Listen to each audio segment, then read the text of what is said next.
Welcome, everybody. You've made it to this safe and peaceful place. Take a deep breath in and let it out slowly. As you listen to my voice, allow your mind to drift and your body to feel heavier with each moment. You don't need to do anything now. Just relax and let sleep gently come to you. The land between mountain and sea.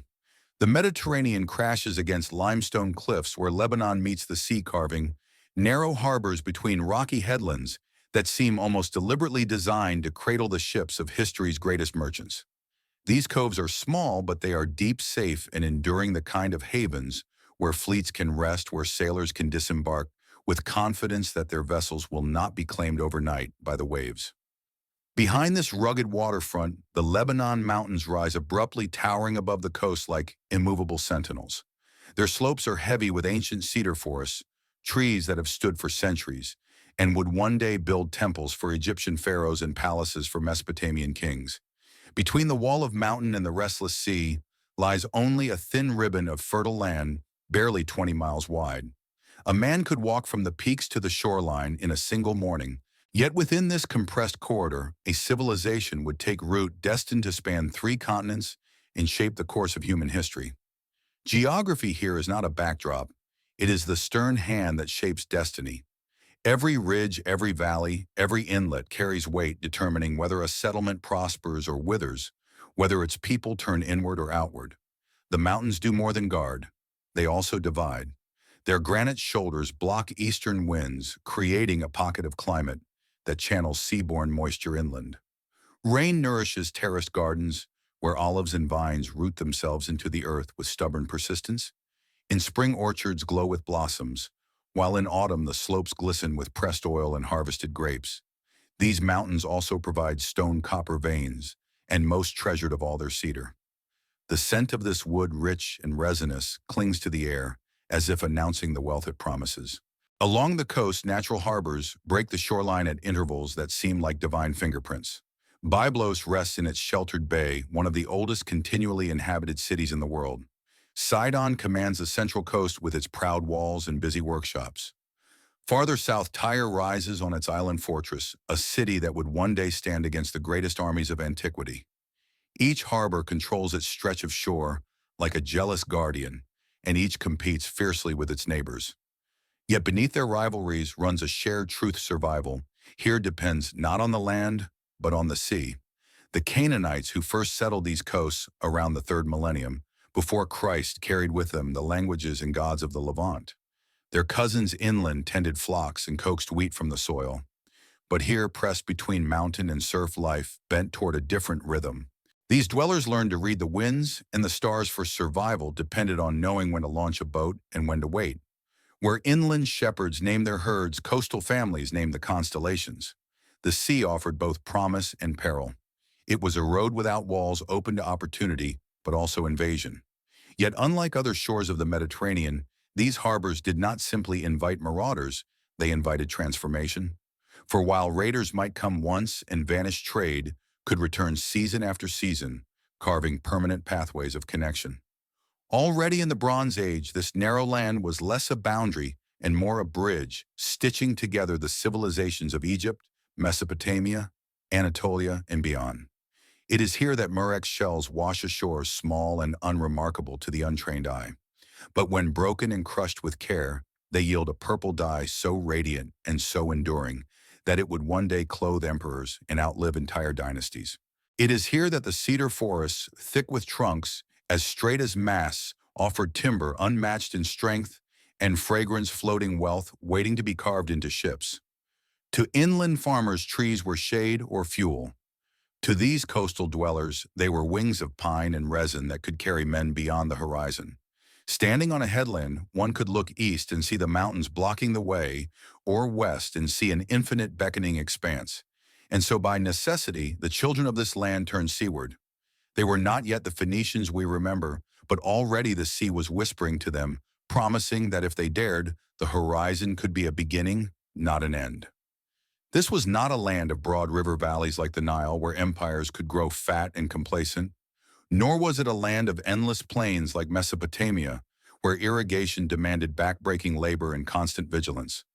No, the Levantine coast was a sliver, precarious and precious, It had no choice but to teach its people ingenuity, adaptability, and the art of exchange. It was a crucible where survival meant mastery not of soil but of sails. From this narrow strip of earth, a civilization would rise that did not conquer by chariots or by legions, but by keels cutting across the sea. The land between mountain and sea was not simply a place, it was a launching point, a narrow cradle from which the great ships of history would set sail. The birth of maritime Canaan. When the first Canaanite families settled these shores, they brought with them the gods and customs of the broader Levant. Their prayers rose to Baal, the storm god who ruled thunder and rain, and to Astarte, mistress of fertility and love. They shared in the languages and myths of their inland cousins. But here along this rugged coast, something began to change. The sea reshaped not only their daily lives, but also their imagination. The horizon itself became a kind of altar where prayers mingled with the salt wind. The land gave them little space, but the sea gave them endless possibilities. Inland men tethered their lives to flocks and barley fields. But here waves carried news of far-off kingdoms. Sails appeared on the horizon, sometimes hostile, sometimes laden with wonders. And the Canaanites, unlike the farmers of the uplands, learned to meet the world not with walls, but with open hands trading, bargaining, exchanging. They discovered treasures that the world would come to crave. Among the most extraordinary was the humble murex shell.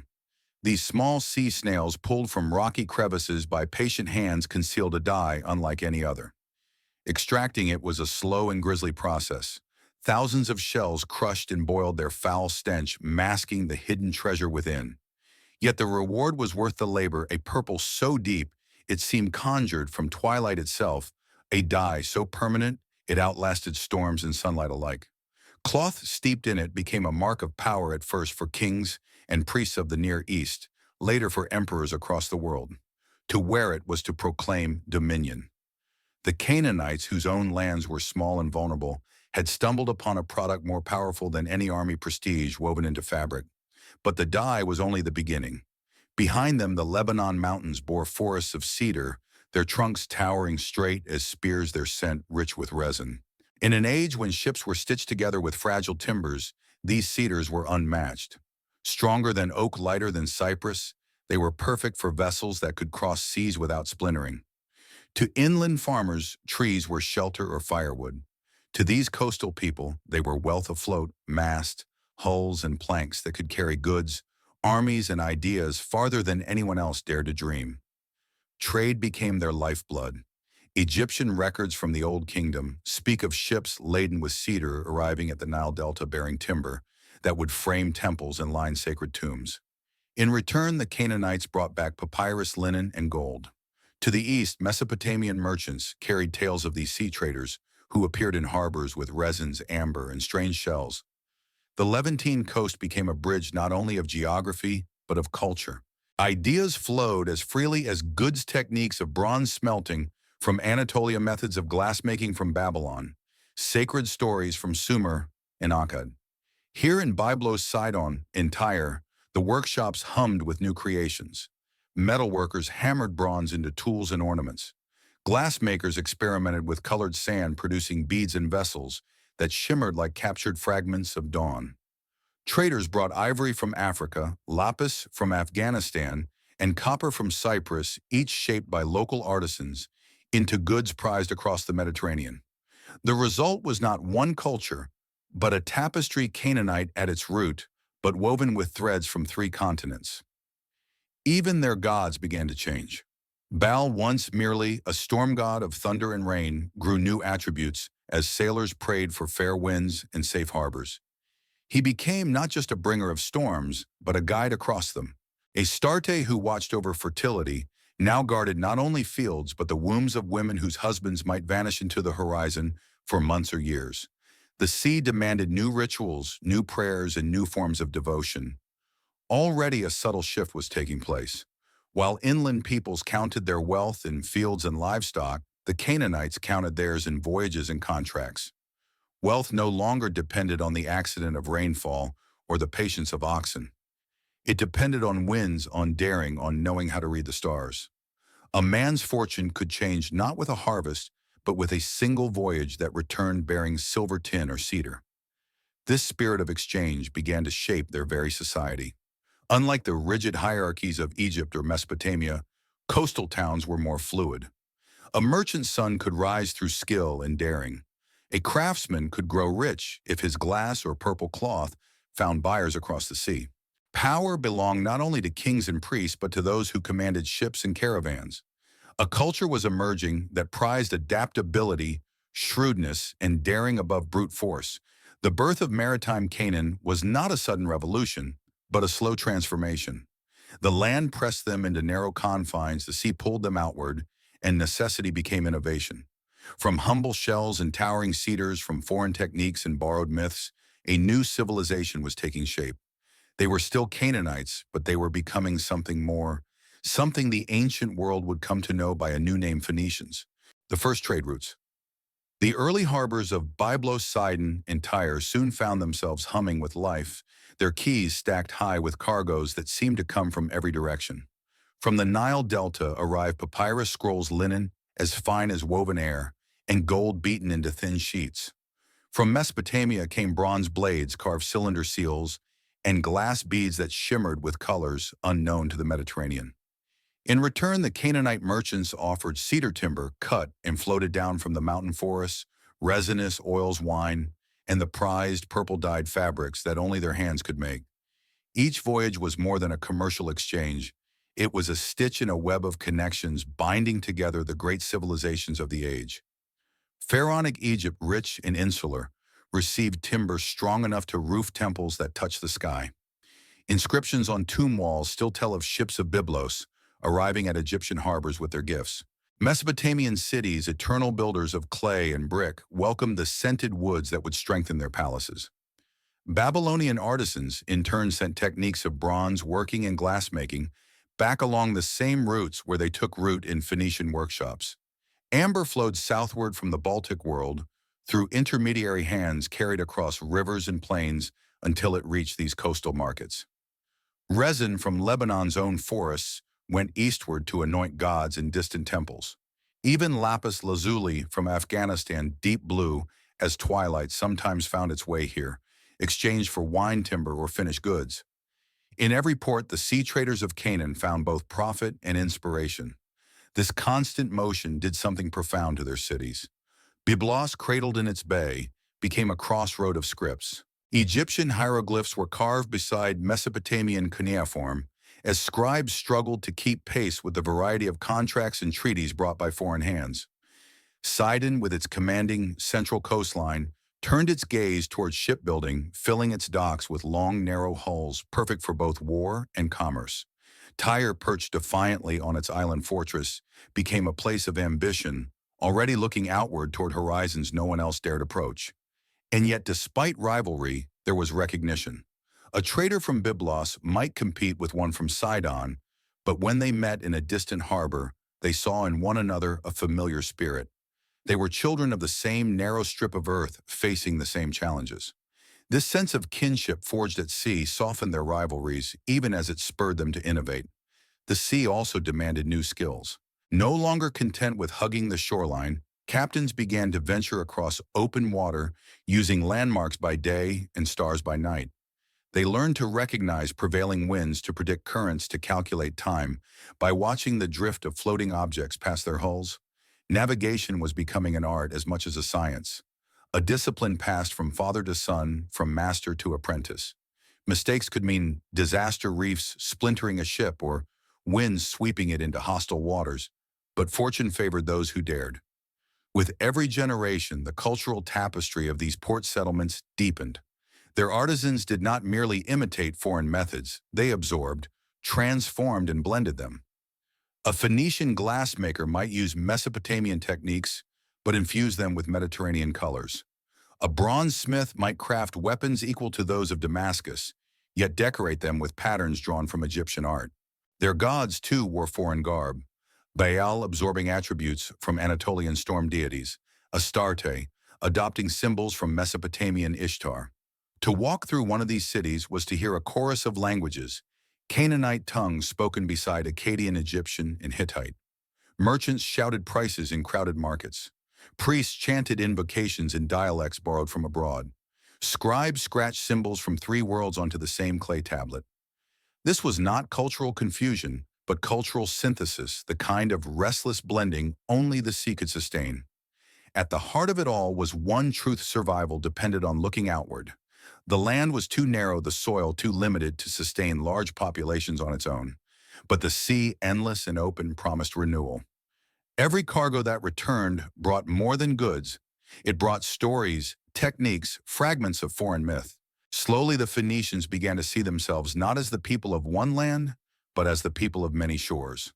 By the second millennium before Christ, their reputation had begun to spread far beyond their narrow strip of coast. Egyptian records praised their timber. Mesopotamian texts noted their purple dye. Even Greek myths born on distant shores whispered of mysterious sea traders from the east who arrived with treasures unknown. The Phoenicians were not yet an empire nor even united, but already the world was beginning to know them by the thing they did best: to trade, to sail, to weave connections across the waters. The first trade routes had been charted not with maps inked on papyrus, but with memory stars and the trust of merchants who knew the risks of the sea. They would become the lifelines of a civilization that thrived not by conquest of land, but by conquest of distance. The craft of wealth. Trade alone could not sustain these coastal cities. To thrive, they needed to transform raw resources into treasures the world would pay dearly for.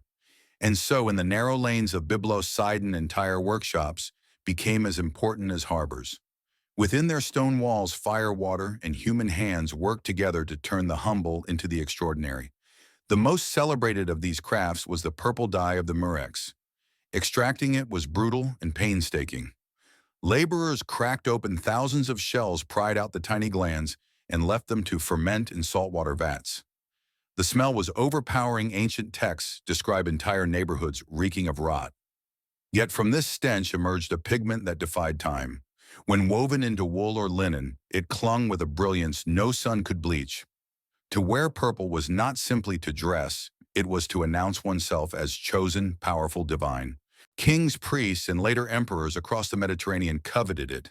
And so long as demand endured, the Phoenician dye makers held one of the ancient world's most lucrative monopolies. Beside the dye works glowed the furnaces of glassmakers. They melted sand and natron into molten streams, blowing and shaping it into beads, vessels, and ornaments. At first, their glass was opaque, colored by minerals that gave it hues of blue-green or amber. But over generations, the artisans refined their techniques. Sidon, in particular, gained renown for producing translucent glass, shimmering like captured water. Eventually, they created bottles and jars, small miracles, that revolutionized the storage and transport of oils, perfumes, and medicines. It is no exaggeration to say that glass born from Phoenician workshops reshaped everyday life across the Mediterranean. Metalworking, too, reached remarkable sophistication. Bronze weapons from Sidon rivaled those of Damascus, their edges sharpened for war, their hilts inlaid with precious stones. But metal was not only for warriors. Farmers used bronze plowshares cast in local foundries. Sailors relied on bronze nails to hold their ships together, and merchants carried bronze weights standardized for trade. Each hammer strike echoed the rhythm of a society in which craft and commerce were inseparable. And then, of course, there was timber. Cedar was more than a resource, it was the foundation of Phoenician power.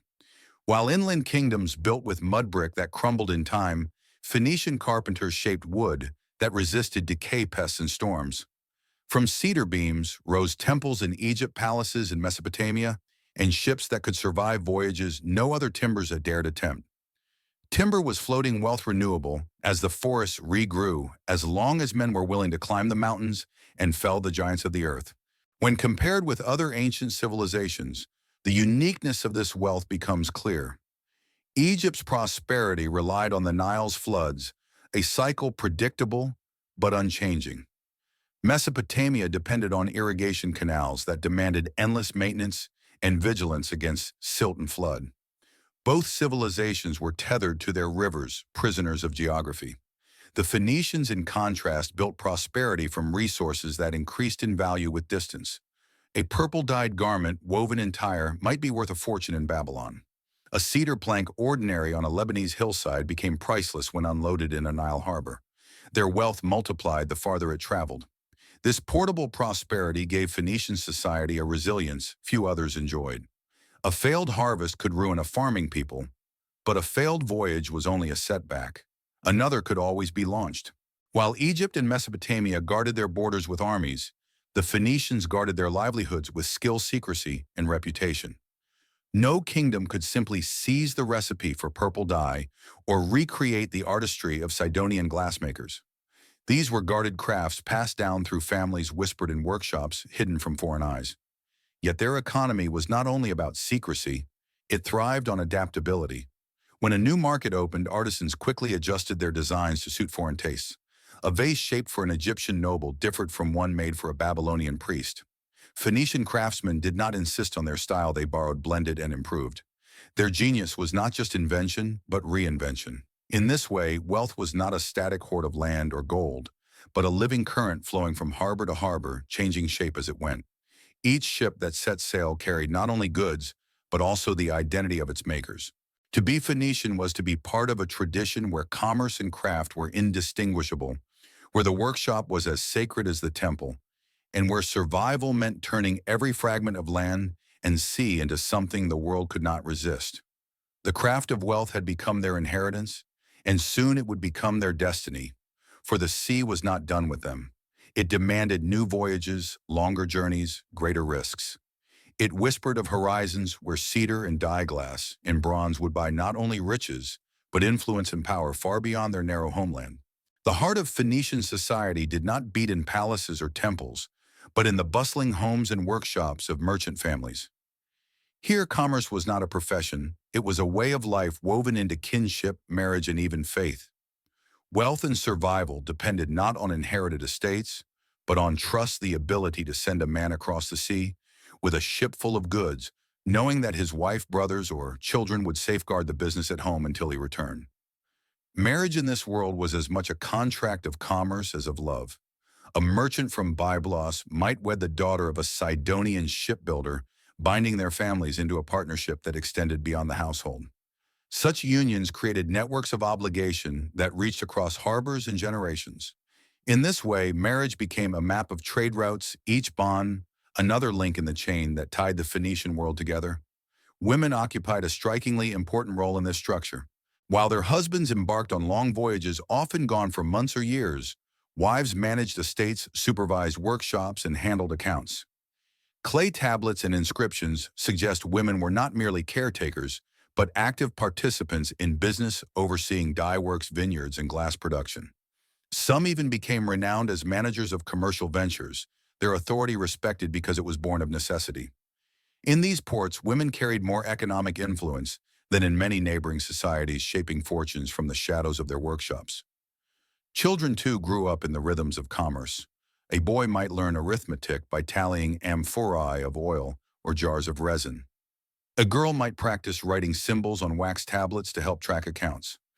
From an early age, they were immersed in the world of exchange, where literacy, numbers, and negotiation mattered as much as fishing nets or plows.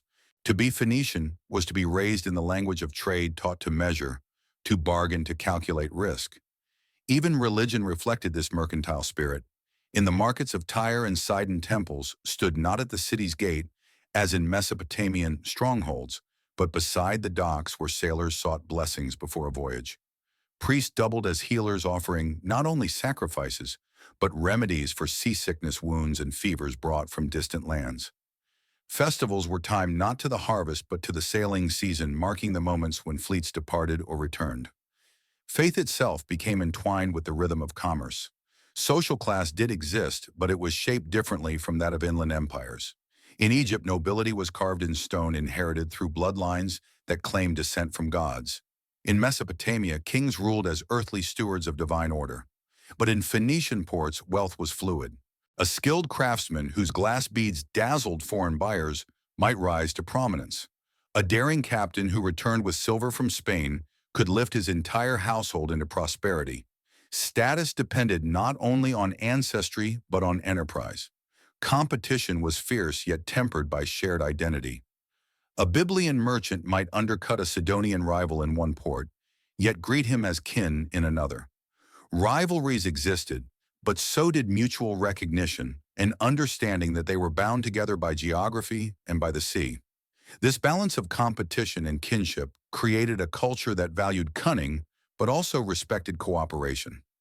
At its core, the Phoenician household was both home and company sanctuary and counting house. Every family was a miniature trading firm with its own ships, its own contacts, its own specialties. Some families focused on dye, others on timber, others on metals.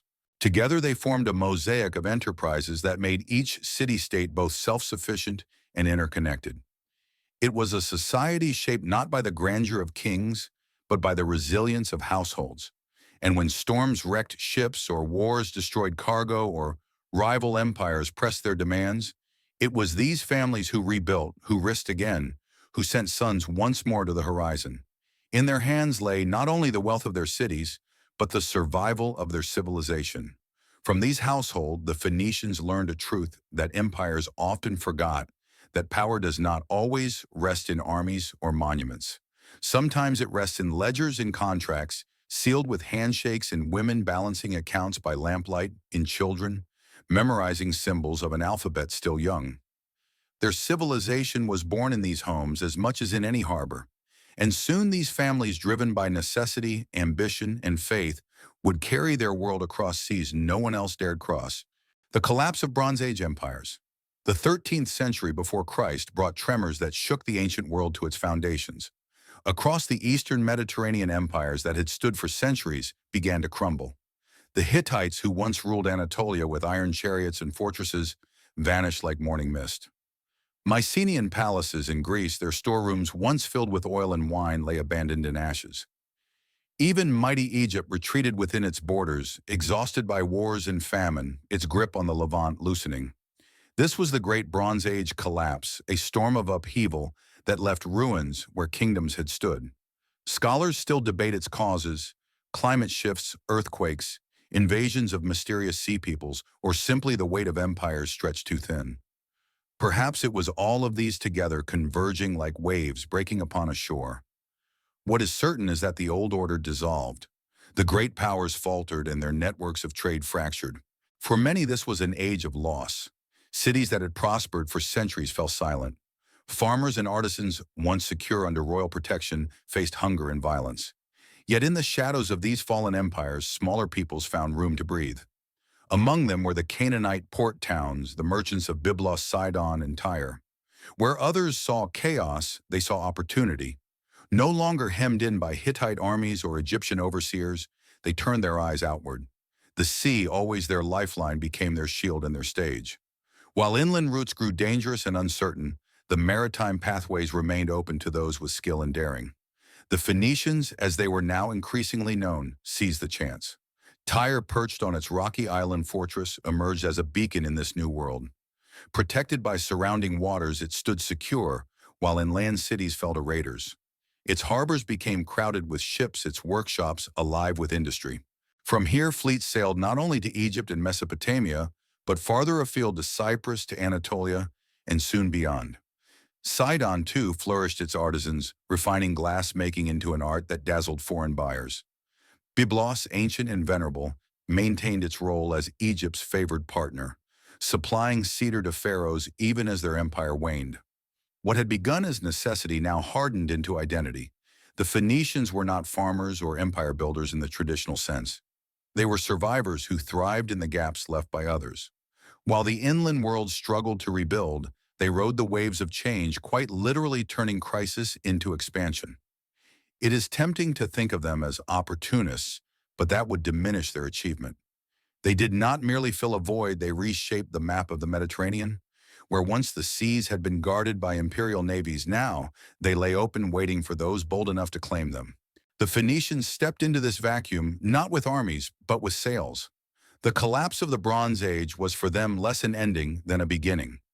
For the first time in centuries, no great power commanded the waters. No single empire demanded tribute or restricted routes. The horizon was free, and the Phoenicians, sharpened by centuries of living between mountain and sea, were ready. From the ashes of empires rose a new force, not of kings in golden crowns, but of merchants in purple-dyed robes, captains steering cedar ships, and families whose wealth lay not in land, but in the restless waters that stretched to the horizon. For centuries, sailors had clung to the coastlines, their eyes fixed on familiar landmarks, headlands, river mouths, mountain ridges. To lose sight of land was to invite terror, to surrender oneself to the unknown. But in the wake of the Bronze Age collapse, the Phoenicians dared to take a step no one else had mastered. They began to push into the open sea, venturing beyond the horizon into waters where no landmarks guided them, only stars, winds, and instinct. This was more than bravery, it was necessity. The Mediterranean was no longer a closed circle of great empires. Markets had shifted, resources had scattered, and if the Phoenicians were to survive, they needed to seek out distant shores. Their merchants and captains began preparing ships not just for short voyages, but for journeys measured in weeks, even months. To make such expeditions possible, they revolutionized the way cargo was carried. Ships were outfitted not merely with goods to sell, but with provisions for survival. Amphorae of grain and wine were packed alongside olive oil, sealed to resist spoilage. Jars of dried fruit, salted fish, and honeyed cakes sustained crews when land was far away. More than cargo, these supplies were lifelines. They transformed ships into floating communities self-sufficient enough to endure the endless blue. Storage itself became an art. Phoenician potters refined amphorae into standardized shapes, narrow at the base, so they could be stacked tightly in ship holes, maximizing space. Each jar was both a container and a calculation measured to balance weight, preserve contents, and withstand rough seas. These innovations, small though they seemed, allowed voyages that would have been impossible for earlier sailors bound to the coastline. Navigation, too, evolved into both art and science. Captains trained their eyes on the heavens, memorizing constellations, and their shifting positions through the seasons. The North Star fixed above the horizon became a guide for orientation, while the rising and setting of others offered timing and direction. They learned to estimate speed by dropping objects overboard, watching how long they drifted past the hull, and then calculating distance traveled by, combining speed with time. These methods, primitive to us, miraculous to them, made it possible to chart courses even when clouds hid the shore. But with every voyage into the unknown came risk. A sudden squall could scatter a fleet. A misjudged current could carry a ship into barren waters where no harbor awaited. Stories of sailors swallowed by the sea of ships, drifting for weeks until their crews starved, were told and retold in hushed tones. Yet even these stories carried a kind of reverence. For to sail beyond sight of land was to wrestle with forces larger than oneself, to engage with the sea not as a boundary, but as a living, dangerous partner. In this crucible of risk, courage, and ingenuity, the Phoenicians earned their reputation as the greatest navigators of the ancient world. No longer content to be mere middlemen between Egypt and Mesopotamia, they became explorers in their own right, planting seeds of connection in lands far removed from their homeland. By the dawn of the first millennium before Christ, their ships had crossed to Cyprus and Crete, skirted the coasts of Anatolia, and touched the Aegean, where Greek city-states were just beginning to stir. Soon they would press farther into the distant west, where silver-tinned and fertile lands beckoned. For the first time in history, humanity had mastered the art of leaving land behind. In their cedar ships, the Phoenicians unlocked the sea's deepest promise that it could be a bridge, not a barrier. And with each journey into the unknown, they laid another strand in the web that would one day stretch across the entire Mediterranean.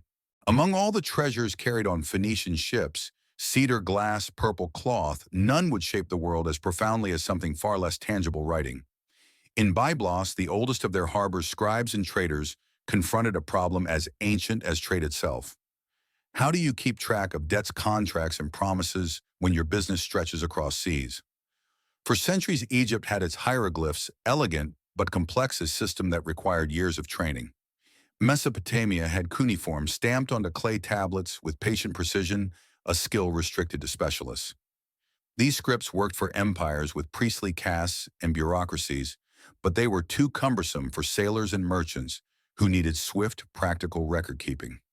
A captain did not have the time to hire a scribe each time he sold a jar of oil in a foreign port. The Phoenicians, pressed by necessity, found a solution. Instead of thousands of symbols for words and ideas, they reduced writing to its bone sounds. A mere 22 characters, each representing a distinct sound of human speech, could combine to form any word. With this, language itself became portable, stripped down to a toolkit of symbols that could be mastered by anyone with patience and practice. This was the alphabet. Its simplicity was its power. Where hieroglyphs guarded knowledge within temple walls, the alphabet opened it to craftsmen, traders, and even women managing household accounts. A merchant's son could learn it in weeks. A ship's crew could mark contracts without relying on elite scribes. It was democratic in a way no script had been before, breaking knowledge free from the monopoly of the few. The alphabet spread not only across Phoenician ports but far beyond. On voyages to Cyprus, Crete, and Greece, sailors carried their letters like they carried timber and dye. The Greeks, astonished by its utility, adapted it to their own tongue, adding vowels, shaping it into the script that would give birth to Homer's epics and Plato's dialogues. From there it would pass to the Romans, and from the Romans to Europe entire, eventually forming the foundation of most alphabets we use today. And yet in its origin, it was humble, born from the needs of merchants, balancing accounts of families, recording contracts of ship captains, tracking cargoes across perilous seas. In Byblos, inscriptions carved into stone and scratched onto papyrus bear witness to this transformation. They are not grand proclamations of kings, but practical records of trade timber, delivered silver-weight vessels purchased. The alphabet was not forged in palaces, but in harbors. Beyond its practicality, the alphabet reshaped the imagination. To write was no longer an act of sacred mystery, but something personal. A prayer could be written by the worshipper's own hand, not dictated to a priest. A mother could mark a charm with her child's name. A sailor could scratch a message into wood before departing, leaving behind his own words instead of relying on memory. This intimacy with language carried profound consequences. It encouraged individuality and faith in commerce, in identity. Where other civilizations emphasized the communal voice of king or temple, the Phoenician alphabet made room for the voice of the single trader, the single family, the single traveler. It is difficult to overstate the revolution of this invention. Empires rise and fall, palaces crumble, harbors silt up, but alphabets endure, passed from hand to hand, generation to generation. The 22 characters devised by Phoenician traders in Byblos would become the seeds from which most of the world's written languages sprouted. If cedar was the timber of their ships and purple dye, the thread of their prestige, the alphabet was their most enduring cargo. More than wealth, more than colonies, more than fleets. It was letters scratched on papyrus and carved into stone that carried the Phoenicians farther than any voyage. To live by the sea was to live with uncertainty. A farmer might pray for rain, but a sailor prayed for mercy. Mercy from storms that could shatter masts, from pirates lurking behind headlands, from unseen reefs waiting to tear open a hull. For the Phoenicians, every voyage was a gamble with fate, and their gods became companions in that risk. Faith was not an ornament, but a necessity, a thread-binding community to the sea's unforgiving power. Temples in Tyre and Sidon were built not at the edges of fields, but at the edges of harbors. Priests performed sacrifices as ships departed, sprinkling blood on the waves to calm the waters. Mariners swore oaths before Baal, the storm god who had become their navigator as well as their punisher. His thunder was both a warning and a guide, his winds both peril and deliverance. Astarte, once guardian of fertility, now also ruled over safe childbirth for wives left behind, and safe returns for husbands lost at sea. But as their reliance on the sea deepened, so too did the severity of their offerings. What began as sacrifices of animals, goats, bulls, doves, sometimes grew darker. Archaeological evidence from Phoenician sanctuaries known as tappets reveals urns filled with the cremated remains of infants and young children. Inscriptions record names of families who gave their most precious possession to secure divine favor. It was a practice rare inland, but along the coast where the fate of entire communities depended on a single voyage, it became systematized. To us it seems cruel, unimaginable. Yet to them it was an act of desperate devotion, a way of binding gods and people in shared risk. If a merchant loaded his ship with cedar and glass bound for distant shores, his family might offer a sacrifice to ensure its return. If a city prepared to launch a fleet, its leaders might dedicate the voyage with offerings they believed the gods could not ignore.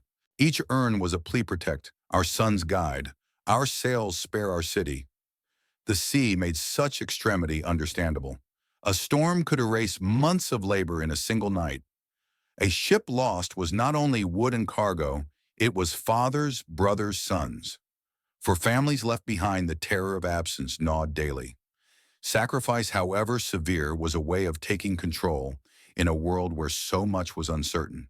To give was to demand the gods' attention, to insist that their peril be noticed in the heavens. And religion was not only about death, it was also about protection, about creating a sense of community in the face of danger. Festivals aligned not with harvests, but with sailing seasons. Whole cities gathered to pray, before fleets departed singing hymns that mingled with the sound of waves and gulls. When ships returned safely, offerings of gratitude filled the temples, and feasts were held to honor both gods and sailors. These rituals bound the people together, turning private fear into collective faith. Religious life also adapted to the international character of their ports. Foreign sailors brought their gods, and Phoenician temples often absorbed them, blending deities into syncretic forms. Baal gained Anatolian traits, Astartes shared symbols with Mesopotamian Ishtar. The Phoenicians welcomed these fusions, for they reflected their own identity, a people shaped not by isolation, but by constant exchange. Faith then was not stagnant. It was as fluid as the sea itself, sometimes tender, sometimes severe, always responsive to the risks of maritime life. To walk through a Phoenician city was to see gods watching from every corner, shrines at dockside altars in marketplaces, sacred fires burning near storehouses. Life was too fragile, too precarious, not to seek the presence of the divine. And so as cedar ships spread across the Mediterranean, they carried not only goods but rituals. Each voyage was a moving sanctuary, each sailor a participant in the unending negotiation with gods and sea alike. Sacrifice was the price of survival, the toll exacted by a world that demanded courage but offered no guarantees. The sea had long been their road, but now it became their frontier. By the dawn of the first millennium before Christ, Phoenician ships were no longer content to return home after every voyage. Instead, they began leaving pieces of themselves scattered across the Mediterranean colonies, small at first, then permanent, each one a seed of their civilization planted in foreign soil. The earliest and most significant of these was Cyprus, the great island rising from the eastern Mediterranean like a stepping stone toward the wider world. For centuries, it had been known for its copper so abundant that the island itself gave its name to the metal Kypros. The Phoenicians recognized it as more than a resource-rich land. It was a crossroads positioned at the junction of routes to Anatolia, Greece, and Egypt. Whoever held Cyprus could not only extract its copper, but also control the flow of trade through its harbors. Here, the Phoenicians established settlements that were more than trading posts. They were workshops alive with the clang of hammers and the hiss of molten metal. Cypriot copper fused with imported tin fed a new age of bronze working. But it was not only metals that flourished. Craftsmen adapted their skills to local materials, blending Phoenician glassmaking with Cypriot clays, carving ivories with a fusion of Levantine and island motifs. What emerged were hybrid industries, products that carried the signature of both homeland and hostland. The colonies also had to be self-sufficient. Relief from Tyre or Sidon could take weeks to arrive, and the seas between were not always kind. Colonists brought with them amphorae of wine jars of olive oil, tools, seeds, even sacred figurines of their gods. They built storehouses designed not only to protect trade goods, but to sustain communities through famine, siege, or isolation. Each colony was a miniature replica of home, but with its own character shaped by local landscapes and neighbors. For in these new lands, the Phoenicians were not alone. Native populations already inhabited the coasts, proud and wary of foreign presence. The Phoenicians, unlike later imperial powers, did not arrive with armies. They came with ships full of goods, with offerings of trade. Their survival depended on diplomacy as much as on skill. Colonies thrived when they persuaded locals that exchange was more profitable than conflict. Amber cedar wine and glass were traded for grain, livestock, and regional resources.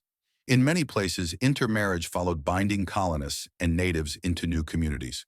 Cyprus, more than any other, became a proving ground. Here, Phoenician religion mixed with local cults. Astarte was worshipped beside Cypriot goddesses. Their alphabet was carved into inscriptions alongside older scripts. Children born of mixed unions grew up speaking two languages, bridging cultures. These hybrid societies did not weaken Phoenician identity, they strengthened it, teaching them adaptability, showing them how to survive and flourish far from home. The lessons of Cyprus would guide every colony that followed. It was not enough to plant a flag, one had to plant roots. Colonies had to endure to weave themselves into the fabric of local life without losing their connection to the homeland. And so the Phoenicians learned a new rhythm, voyages that ended not with return, but with foundation. From Cyprus, their sails would spread westward, touching the Aegean, the coast of Anatolia, the shores of North Africa. Each colony was both an outpost of commerce and a living experiment in blending cultures. In Cyprus, the Phoenicians proved that they could be more than traders. They could be settlers, builders, and neighbors. They could carry their world across the sea and plant it in foreign soil, where it would take root and grow in ways neither gods nor men could yet imagine. From Cyprus outward, the Phoenicians did not simply scatter colonies like seeds in foreign soil. They created bridges between worlds. Their ships became threads weaving together a patchwork of cultures, carrying not just cedar and dye, but languages, gods, and customs. The Mediterranean, once a mosaic of isolated shores, began to resemble a single breathing network. Intermarriage was one of the strongest bridges. Colonists often took local spouses, and their children became interpreters of two traditions. A boy in Cyprus might grow up speaking the Phoenician tongue at home and the local dialect in the marketplace. A girl in Sicily might learn to pour libations for Astarte while also joining festivals of native deities. These hybrid households served as living translations, smoothing the frictions of cultural difference.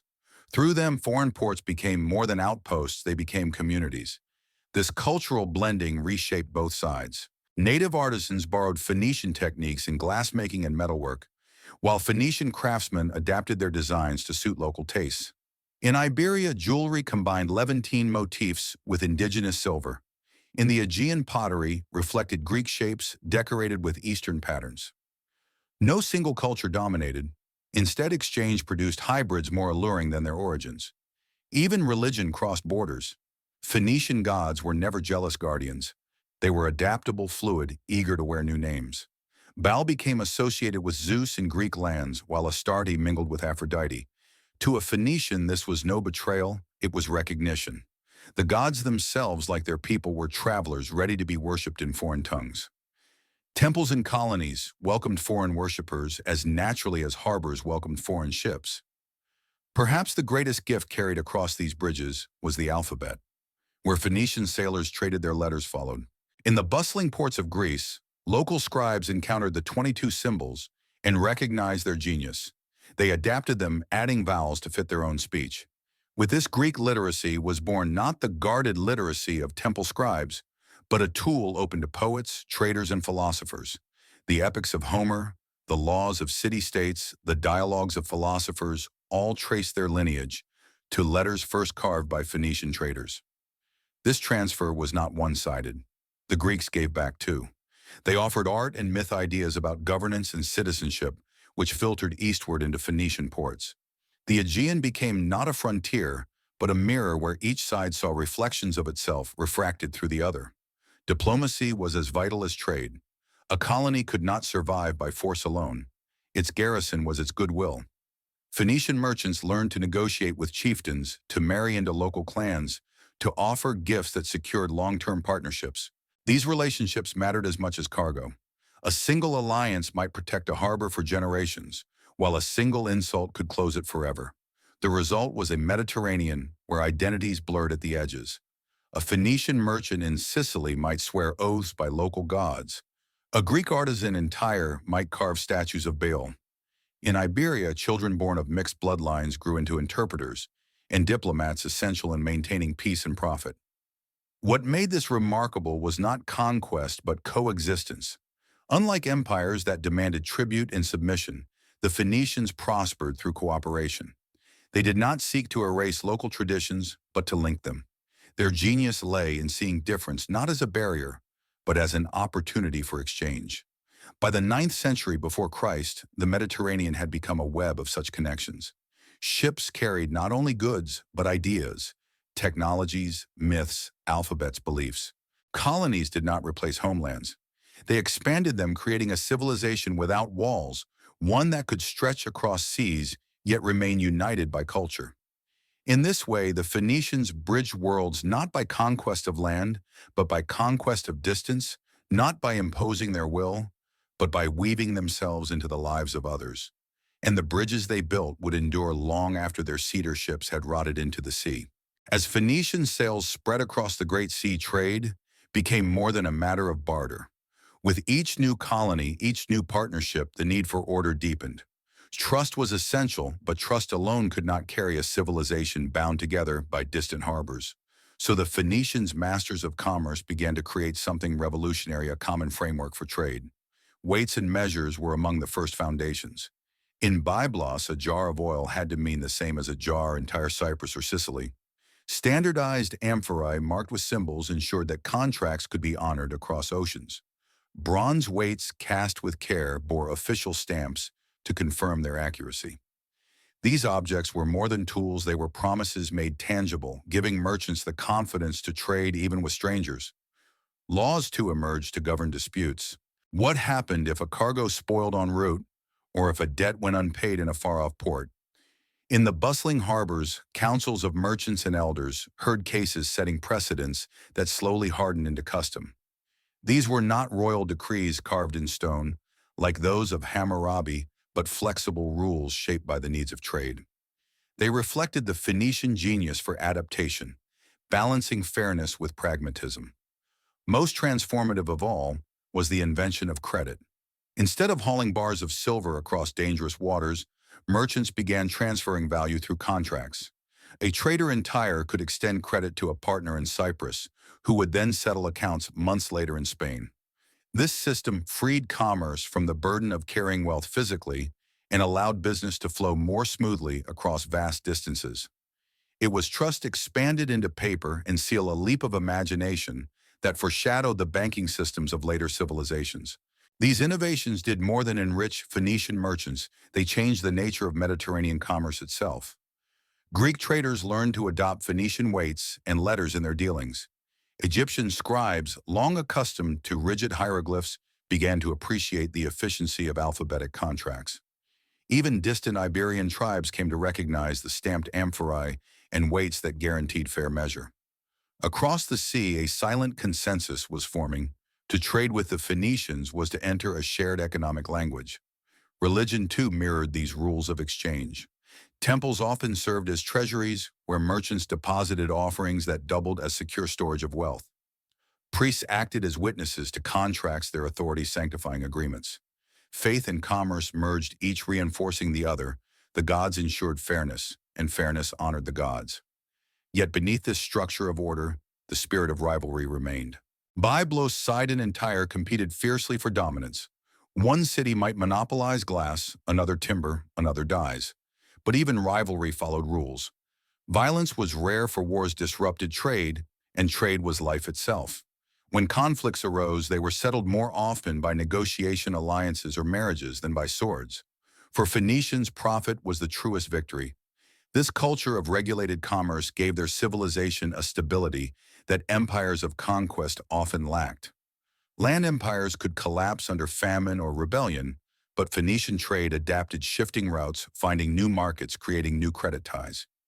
Their resilience lay not in armies, but in agreements, not in fortresses, but in networks. By the 9th century before Christ, the rules of trade had become as vital as sails and rudders. They allowed ships to leave one harbor confident that their goods would be valued fairly in another, that debts would be honored, that contracts would hold. The Mediterranean, once fragmented by custom and mistrust, was becoming a shared marketplace.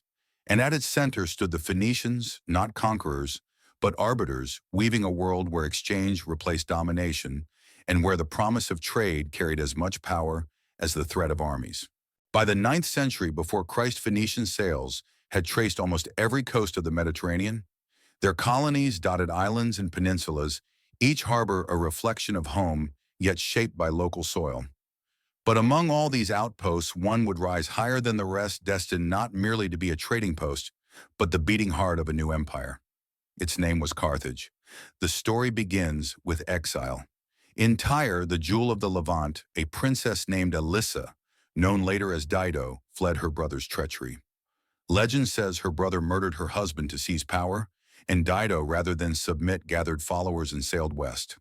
Their voyage was perilous, but the winds carried them to the coast of North Africa, where a natural harbor opened its arms. Here around 814 BCE, she founded a new city, Qart Hadasht, the new city. Unlike many earlier colonies, Carthage was not a seasonal outpost, nor a modest settlement.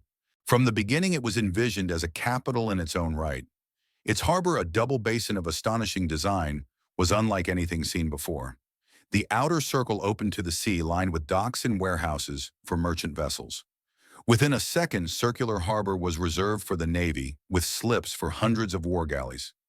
At its center stood an island where the admiral's headquarters rose, commanding a view of every ship. Carthage had built not just a port, but a machine of maritime power. The city itself spread along the shore, its avenues wide, its homes adorned with mosaic floors and painted walls. Markets overflowed with goods from every corner of the sea: Spanish silver, Sardinian grain, Egyptian linen, Levantine glass. Warehouses stretched for miles, stacked high with amphorae of wine and oil jars of die ingots of metal. It was a city of abundance, a hub where the wealth of three continents converged. Carthage's strength was not only in trade, but in vision. While Tyre and Sidon still clung to their Levantine roots, Carthage looked west. It turned its gaze toward Iberia, toward the Atlantic, toward lands beyond the Pillars of Hercules. The city became the spearhead of Phoenician expansion, the bridge between the old homeland and the uncharted frontiers. From its founding, Carthage also bore the scars of exile. Its people were bound together not only by commerce, but by shared survival. They carried with them the memory of betrayal and the determination never to fall under another's dominion. This resolve shaped their institutions. Carthage was governed not by a single monarch, but by councils of merchants and magistrates, a system designed to prevent tyranny and to balance power among the city's great families. Politics, like trade, was built on negotiation. And yet beneath this ordered surface, Carthage inherited the darker traditions of its ancestors. Temples rose beside the harbors, where priests burned offerings to Baal-Hamon and Tanit, the great gods of the city. Inscriptions and archaeological remains suggest that here too sacrifices, sometimes of children, were made to secure divine favor for voyages, wars, or harvests. To the Carthaginians, prosperity demanded not only skill and daring, but the favor of gods who required terrible devotion. Still, for all its shadows, Carthage shone. Travelers marveled at its scale, its wealth, its harbors crowded with sails from every shore. To Greek writers, it was both a rival and a wonder. To Phoenician kin in the east, it was proof that their civilization could not only endure exile, but thrive beyond its homeland. In Carthage, the Phoenician spirit reached its highest expression, daring on the sea, skill in commerce, brilliance in craft, and resilience in the face of loss. The new city was not merely another colony.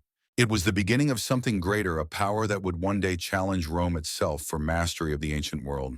Carthage grew rich, its harbors overflowing with goods, its markets echoing with the cries of merchants. Yet prosperity was never secure. Storms could still wreck fleets, famines could strike, and enemies always lurked beyond the horizon.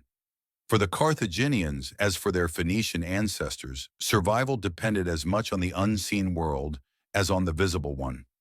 Religion was not a matter of choice. It was a contract with the gods written in smoke and sacrifice. At the heart of Carthaginian faith stood Baal-Hamon, lord of the heavens and fertility, and his consort Tanit, the celestial mother. They were worshipped not only as providers of bounty, but as guardians of the community.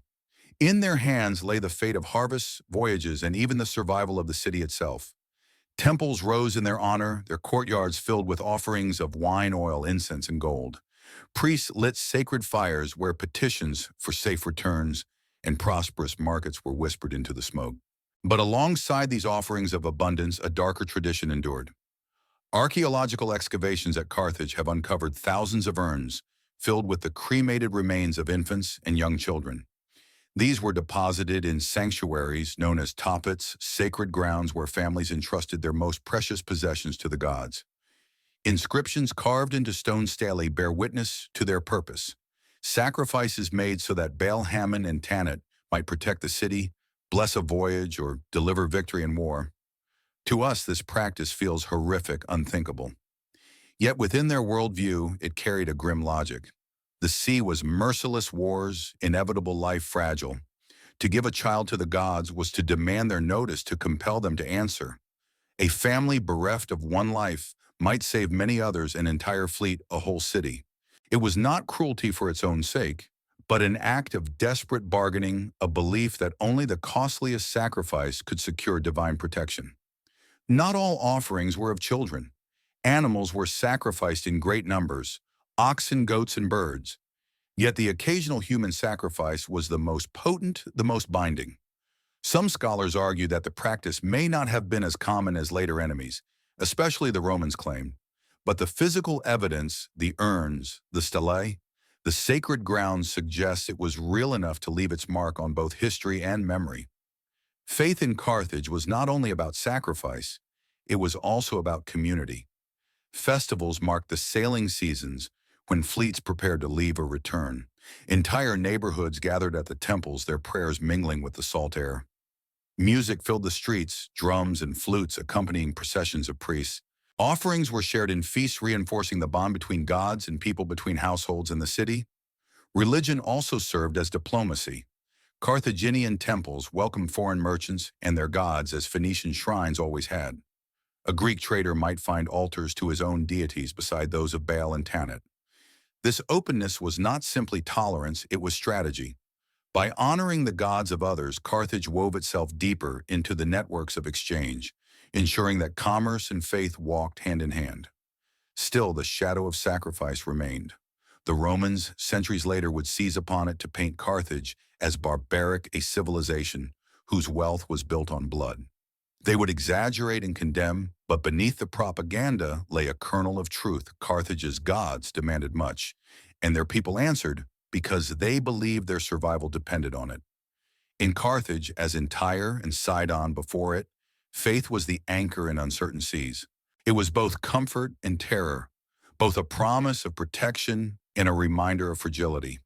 For a city whose life depended on ships vanishing into the horizon, sacrifice, whether of wine, incense, animals, or children, was the price of hope. From its founding, Carthage looked westward. While Tyre and Sidon still clung to the Levant, Carthage spread its sails toward the unknown, toward the wild coasts of Iberia, the islands of Sardinia and Corsica, and the stormy waters beyond the Pillars of Hercules. The Western Sea, vast and rich, became Carthage's inheritance and its battleground. The first prize was Sardinia, an island of forests, metals, and fertile valleys. Carthaginian merchants secured trade with the islanders, exchanging crafted goods for grain, silver, and livestock. But Sardinia was no easy colony. Its tribes were fierce and independent, resisting with raids and uprisings. Carthage learned here a lesson it would carry for centuries. In the West, trade alone was not enough. To secure resources, Carthage would need soldiers. Sardinia became both a granary and a training ground for the city's armies, fed by mercenaries from Numidia, Iberia, and Gaul. Corsica and the Balearic Islands followed their harbors, becoming Carthaginian outposts.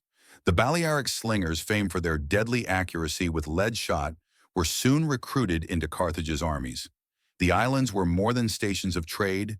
They were stepping stones, anchors in the Western Mediterranean, where Carthage could project power. But the richest prize lay farther still: Iberia. The southern coasts of the peninsula gleamed with silver veins of the precious metal running deep into the earth. Carthaginian settlers established colonies there, mingling with local tribes, building mines and exporting ingots back to Africa. Iberian silver filled Carthage's treasuries, funded its fleets, and paid the wages of its mercenary armies. The mines of Iberia would become the lifeblood of Carthage's wealth and later the seat of its greatest wars. Beyond Iberia lay the ocean itself. Carthaginian explorers braved the treacherous straits, sailing past the Pillars of Hercules into the Atlantic. Ancient accounts speak of voyages down the coast of Africa, perhaps as far as Senegal and northward, to Britain, the Tin Islands, where the metal so vital for bronze was found. Whether myth or history, these tales reveal the ambition of Carthaginian seafarers to master not just the Mediterranean, but the very edge of the known world. Carthage's dominance of the Western Sea, however, brought it into conflict with new rivals. The Greeks, expanding from their own colonies in Sicily and southern Italy, clashed with Carthaginian settlers over fertile lands and strategic harbors. Sicily, lying midway between Africa and Italy, became the most contested island of all, a place where Phoenician and Greek ambitions collided. For centuries, Sicily would be the chessboard on which Carthage fought not only Greeks, but later Romans. To secure its position, Carthage developed a new kind of power. Unlike the old Phoenician cities, it did not merely rely on trade. It built fleets of war galleys, trained armies of mercenaries, and fortified its colonies with walls and citadels. Carthage was becoming not just a city of merchants, but an empire of both commerce and conquest. Yet even as it grew in might, Carthage retained the character of its Phoenician roots. Trade was still the soul of the city. Merchants remained the masters of politics. Wealth was measured not only in conquered lands, but in amphorae of wine and warehouses of grain, in the silver of Iberia, and the tin of Britain. Carthage's empire was not a land empire like that of Egypt or Assyria. It was a sea empire, a web of harbors, colonies, and trade routes woven together by ships and guarded by sails. By the 6th century before Christ, Carthage stood as the greatest maritime power of the Western Mediterranean. Its harbors thrummed with life, its markets glittered with wealth, its fleets dominated the sea.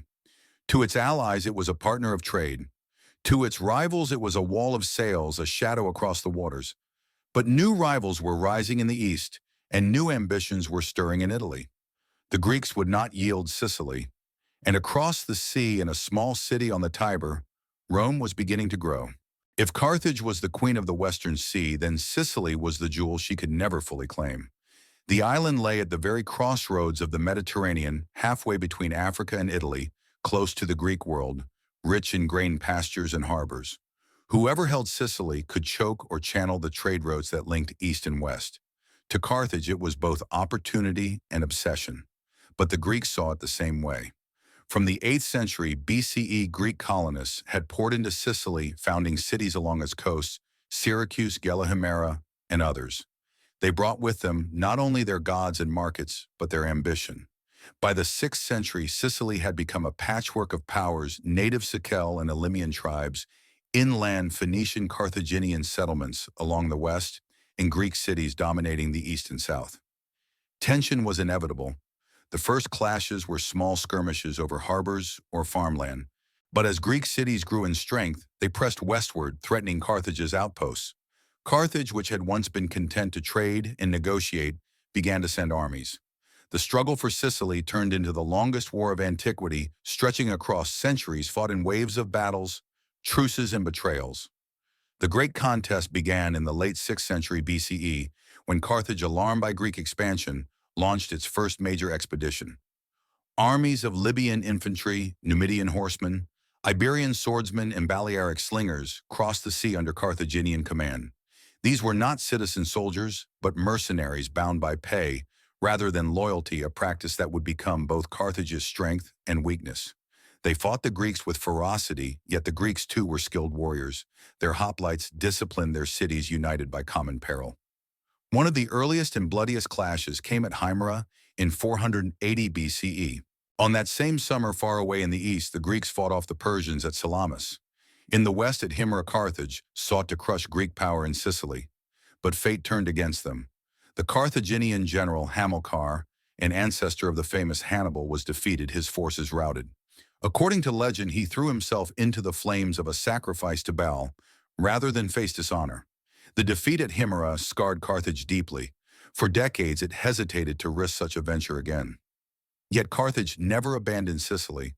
Time and again, it returned, raising armies, forging alliances, and waging sieges. Sometimes it triumphed, capturing cities, imposing tribute, expanding its western foothold. At other times, it was driven back, humiliated by Greek coalitions. The war became a cycle stretching across generations with no final victor. But the long struggle transformed Carthage itself. War forced it to become more than a merchant city. It built larger fleets, organized vast armies of foreigners, developed siege engines, and cultivated diplomacy to balance Greek rivals against one another. The politics of Carthage, once centered on trade, now turned increasingly toward empire. Still, Sicily was never fully theirs. The Greeks of Syracuse, in particular, remained defiant. The city's rulers, first tyrants, then generals, saw themselves as guardians of Hellenism in the West. They fought Carthage with the same determination that Athens and Sparta showed against Persia. Each clash in Sicily was not only about land, but about identity. Greek against Phoenician, East against West. For Carthage, Sicily became more than a battleground. It was a crucible. Here Carthage learned the arts of war, forged its military identity, and tested its resolve. Here, too, it first encountered the truth that would define its destiny. Commerce could build wealth, but war would decide survival. And across the sea, watching these struggles with wary eyes, Rome was beginning to grow stronger. In time, it too would set its sights on Sicily. When it did, the wars that had raged between Carthage and the Greeks would pale before the storms to come. After the disaster at Himera in 480 BCE, Carthage drew back, licking its wounds. But Sicily was too valuable to abandon. Within a generation, Carthage returned stronger and more determined, its eyes fixed on the greatest prize of all, Syracuse. Syracuse was no ordinary city. Founded by Corinthian Greeks, it had grown into the wealthiest and most powerful polis in the Western Mediterranean. Its harbors bristled with ships, its walls enclosed fertile lands. Its armies rivaled those of mainland Greece. For Carthage, Syracuse was both a threat and a temptation. If Carthage could break Syracuse, the rest of Sicily might finally fall. The wars that followed spanned centuries, each round bloodier than the last. Carthage sent armies drawn from across its empire, Libyan infantry, with long spears, Numidian cavalry swift as desert winds, Iberian swordsmen fierce in close combat, and Balearic slingers whose stones could pierce helmets. Syracuse answered with disciplined hoplites, allied Greek contingents, and the leadership of rulers who turned war into their legacy.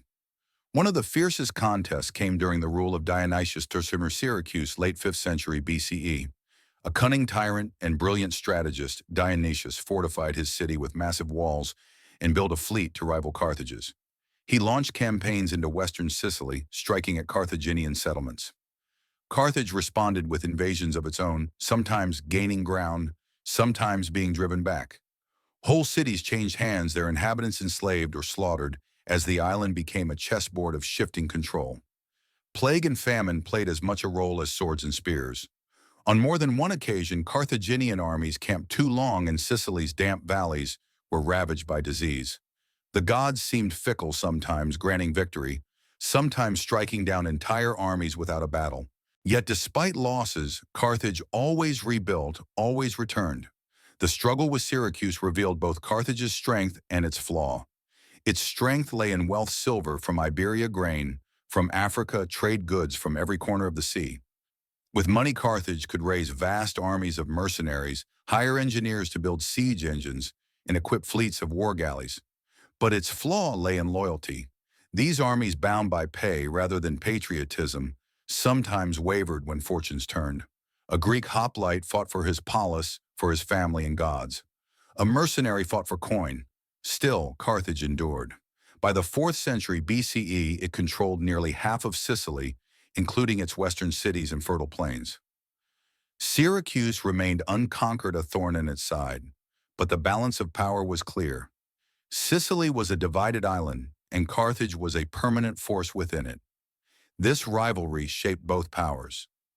Syracuse grew into a fortress state, always armed, always wary. Carthage, once a city of merchants, became a warrior empire, its politics increasingly tied to generals and war councils. The wars in Sicily were not distant campaigns, they were existential. For if Carthage lost Sicily, it lost not only wealth but security. The Greeks would be at its very doorstep. For generations, Carthage and Syracuse traded blows, neither able to land the final strike. The wars exhausted both sides, leaving scars that would not fade. And yet, as fierce as these conflicts were, they were only a prelude. For while Carthage bled in Sicily and Syracuse guarded its independence, another power was quietly rising in Italy. Rome, still a young republic, was expanding, step by step, absorbing neighbors' training legions. The day would come when Rome would intervene in Sicily, and when it did, the rivalry between Carthage and Syracuse would be swallowed up in a far greater storm, the Punic Wars. By the early 3rd century BCE, Carthage had entrenched itself in western Sicily. Syracuse still stood free in the east, but the centuries-long rivalry had settled into a bitter stalemate. Neither could destroy the other, and both had grown weary of endless campaigns. Yet Sicily was never still. Into this fragile balance strode a new contender, Pyrrhus of Epirus, the restless king from the Greek mainland. Pyrrhus was famed for his brilliance, a warrior king, compared by some to Alexander the Great. In Italy, he had already fought the Romans, winning battles at Heraclea and Asculum, but at such heavy cost that his name gave rise to the term Pyrrhic victory. Restless and ambitious, Pyrrhus turned his gaze towards Sicily, lured by promises from the Greek cities who sought liberation from Carthaginian power. In 278 BCE, Pyrrhus crossed the sea with his army of phalanxes, cavalry and war elephants, beasts the Sicilians had never before seen in battle. At first he was welcomed as a savior. Syracuse hailed him, and city after city joined his cause. Pyrrhus struck westward with dazzling speed, driving the Carthaginians back, capturing strongholds and threatening their great base at Lilybaeum. For a moment it seemed as if the Greeks might finally cast Carthage out of Sicily altogether. But Carthage was not easily broken. Its fleets controlled the sea, supplying its garrisons and harassing Pyrrhus' forces. The walls of Lilybaeum, reinforced with Phoenician skill, withstood his siege. And the longer Pyrrhus stayed, the more the Sicilians grew weary of him. His demands for tribute and soldiers, his arrogance toward allies turned enthusiasm into resentment. The Greeks of Sicily, long divided and suspicious of tyranny, began to see Pyrrhus not as a liberator, but as another conqueror. By 276 BCE, the tide had turned. Carthage, though bloodied, held its western strongholds. The Sicilian Greeks, disillusioned, withdrew their support. Pyrrhus, frustrated and sensing that fortune no longer favored him, abandoned Sicily and returned to Italy. His departure left the island once again divided, Carthage in the west, Syracuse in the east. The wars of Pyrrhus marked a turning point. They were the last great effort of the Greek world to dominate Sicily. The dream of a united Greek Sicily died with his retreat. Carthage had weathered the storm, proving yet again its resilience. But the struggle had weakened the island, draining its cities and leaving scars of mistrust. And in the shadows of this conflict, another power had watched closely. Rome, which had faced Pyrrhus in Italy, now understood both the strengths and weaknesses of its rivals. It saw that Carthage, though rich and resilient, was vulnerable in prolonged land wars. It saw that the Greeks of Sicily were divided and unreliable. Rome, pragmatic and ambitious, waited for its chance. That chance would come soon. Within a few years, Rome would be drawn into Sicilian affairs. What began as a quarrel between two small cities would ignite the greatest struggle the Mediterranean had yet seen, the First Punic War.